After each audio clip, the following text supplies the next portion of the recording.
Amalur is changing. Magic, once lost to the mortal races, has returned to the world. This is the age of Arcana. Order is giving way to chaos and destruction, and the Fate Weavers know that there are none in this world fated to save it. But hope lies in one who has already died, a hero who will embark on a quest to reshape the fate of the world.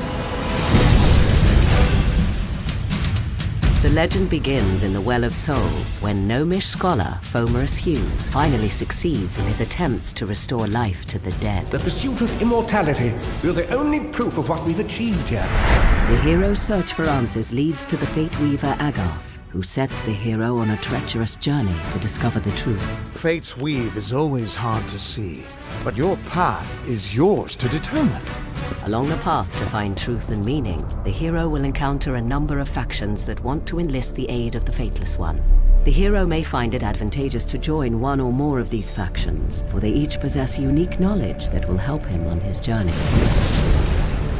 On the surface, the Travelers are a free-roaming society of entertainers and nomads living a carefree existence on the open road. Ain't no worries in Star Camp. Travelers are the way life should be for a bloke in these lands.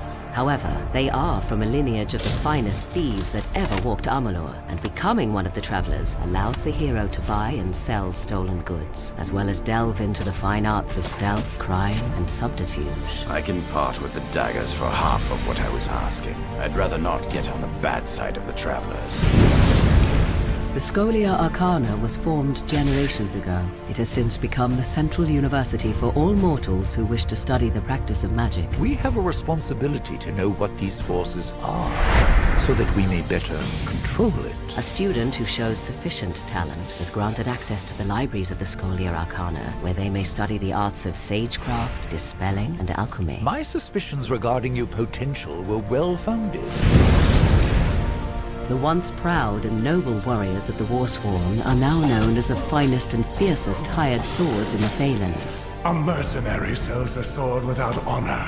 The Warsworn sell honor armed for battle. The name of the Warsworn strikes fear into the hearts of enemies throughout the land.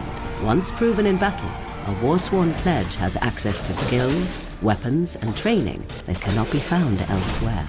I've trained, I've dreamed. I will join the Order. Amalur is host to more than just mortal man and their factions. The world is riddled with other races with numerous alliances, from the studious gnomes to the immortal Fae. Long ago, the Fae split into two courts, each with many houses. In the Summer Court, the House of Ballads is the keeper of songs and lore. The house ensures those defining tales are never forgotten.